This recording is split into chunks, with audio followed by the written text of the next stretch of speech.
Ah, yes. Good old college football beef in week 2 of this season. You love to see it. And the worst part about it is, this is in practice. You are struggling to throw completions when nobody's out there guarding you.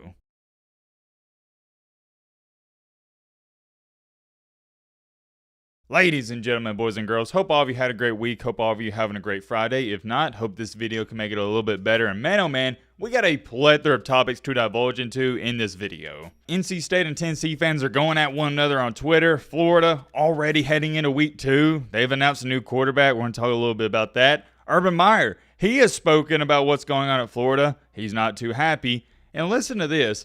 Western Kentucky and Eastern Kentucky have beef. A couple of minor things we're going to talk about, including LSU has some bad news regarding the running back position. And oh yeah, by the way, we got an update on Florida State and how they've been doing at some of their practices this week. And let's just say it's not so good. It feels like I haven't said this in a while, but we got a jam-packed video. I'm excited. I hope you guys are excited as well. But all right, man, blah, blah, shut the crap up. Now, without further ado, let's get into it. Bro, hold on. What is going on in the comment section? B Diddy? Matt B Bald's like, all right, yeah, whatever, good joke. But Diddy? Nah, bro, Diddy's crazy. Speaking of Diddy, y'all remember a couple weeks ago, somebody said they saw me at the Diddy party?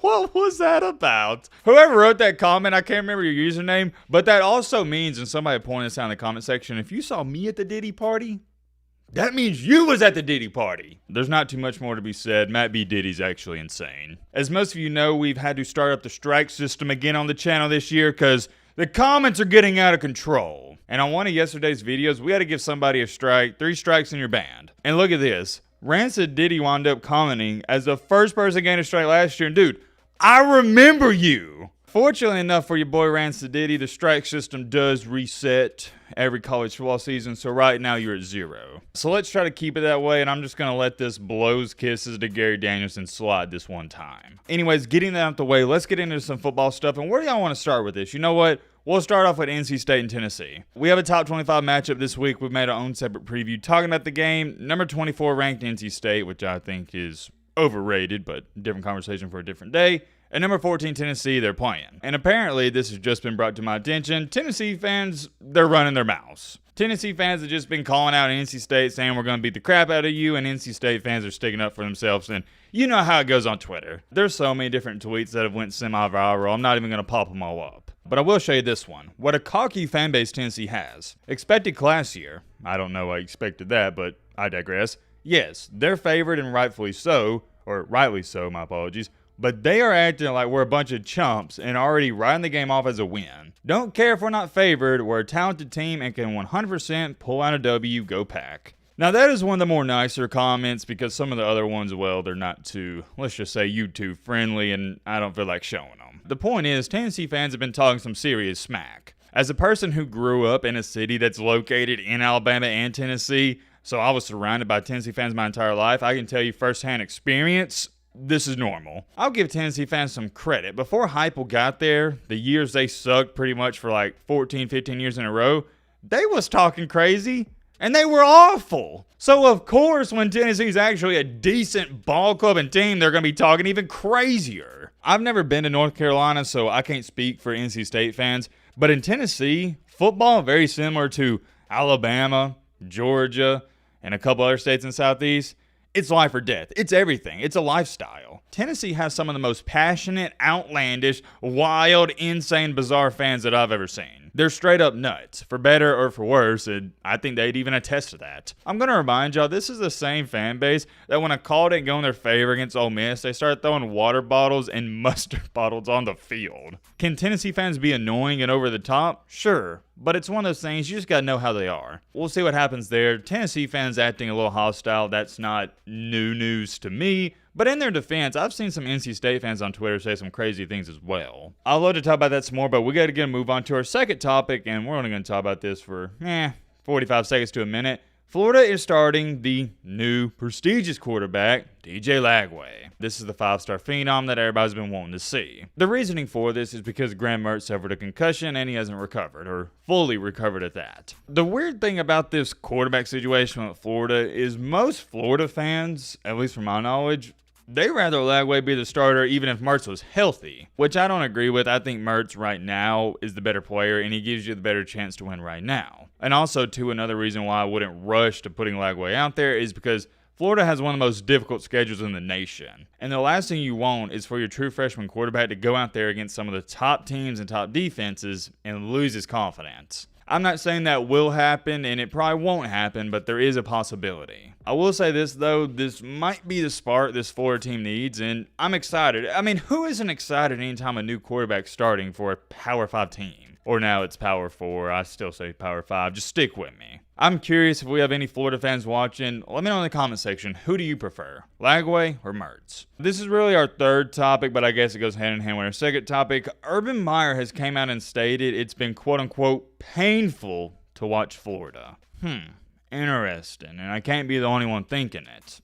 If there's one man that can revive this team and program, it's Urban Meyer himself. Would it ever happen? Probably not, but I don't know who would be opposed to it. Urban Meyer going to Florida would be about as big as a conversation as Deion heading to Colorado. All eyes would be on them, and I think it'd be great for the game. Our fourth topic of this video, to me, is the most interesting. Check this out. So Western Kentucky planned on this Saturday being their whiteout game. Shouldn't have to explain it, it's a fairly simple process. Your fans wear white t-shirts or white everything, and your players wear white. But a couple days ago, they released this statement. We announced our football game themes and promotions for the 2024 season on July 10th with Saturday's home opener theme as a quote-unquote whiteout. Every season we wear white helmets, uniforms, and pants for our annual whiteout game. However, EKU, which is Eastern Kentucky, informed us on Tuesday of this week that they would be exercising their right as a visiting team to wear white uniforms, thus forcing us to wear red jerseys on Saturday. Per NCAA rules, both teams must agree to a uniform switch. We were hoping EKU would agree to allow us to wear white on Saturday, as many other opponents have in past years. We still encourage our fans to show up, be loud, and wear white. Go Tops. Good gosh almighty, you can't make this up. That is a definition of being petty. You knew in July that was their whiteout game. They're going to wear white, so all you got to do is wear maroon or something like that. And about a week before the game, just to confirm, Western Kentucky calls you and says, hey, it's our whiteout game, so are y'all cool with us wearing white instead of y'all? And Eastern Kentucky's like, no, we're going to wear white. But hold on, partner. It gets even better. After Western Kentucky tweeted that out, Eastern Kentucky tweeted out this. Art the Reds. Basically, their uniforms for their weekend game against Western Kentucky, and it's their white uniforms. Basically flexing on them. Hey, we get to wear white. Ah, yes. Good old college football beef in week 2 this season. You love to see it. Two rivals going at each other's necks. You just don't get this in the NFL. I'm not too familiar with the Western Kentucky and Eastern Kentucky rival game history. If you know anything about it, please fill me in. Is there that much animosity built up? Although I feel like it's extremely petty, I like it. I think it's funny, and it's also a good way to get into your opponent's heads. Because the whole time they're going to be infuriated that you chose to wear white. They're not even going to be focusing on the game. Can't make it up, but per NCAA rules, the away team, they're entitled to wearing white. So it's not like Eastern Kentucky is doing something they shouldn't be doing. Let me know in the comment section, would you be that petty or not? Moving along here to our last and final topic, got some bad news. I guess I saved the best, not the best, but I guess I saved the worst. I was going to say bad for last.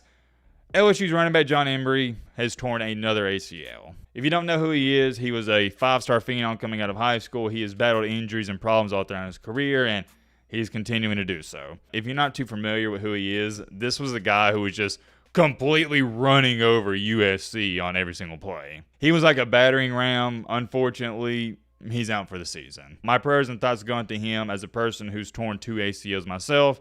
I know exactly what he's going through, not just physically, but mentally as well. Very hard to deal with. I hope the recovery process is great and you can bounce back. For LSU, in the running back room, you're still going to be okay, but it was nice to have John Emery back there. Oh, wait a minute. That's not our final topic. My bad, my apologies. We didn't even get into what's going on with DJ Ugabadoogie. Holy crap, that would have been bad if I forgot about it, but good thing I remembered. Yesterday, Florida State tweeted out a video of the quarterbacks throwing to the running backs. Kind of getting some attention on Twitter, got over 1 million views, and it's not for a good reason. They look awful. I wound up quote tweeting it and saying, this team is so bad it's not even funny. And it's not even just the fact that Ugabadoogi's throws weren't too great. By the way, there's not even a defense out there. It's the fact that one of the running backs bobbled the ball in a game, probably wouldn't have held on to that because somebody would have hit him, And then another running back just completely dropped it. This quite literally looks like a JV football team. As you've probably picked up on it, some of these throws are behind and late. And I've seen some people try to say that, oh, well, it's a back shoulder throw to the running back. Number one, I don't believe that because the other two quarterbacks, the backups outside of Ugba they didn't throw to the back shoulder. So it's either one or two things. It doesn't matter how you look at it. It's not a good look. Number one, the other quarterbacks didn't throw the ball good. Or number two, Ugba didn't throw the ball good. And even Ugba throws are still late, behind the wide receiver, and extremely low. None of the guys really hit him in stride outside of one pass. And the worst part about it is, this is in practice. You are struggling to throw completions when nobody's out there guarding you. Not exactly what Florida State fans want to see, but what are you going to do? There's many more things we can talk about, but we'll end it off here. Hope you guys enjoyed. Let me know your thoughts down below. But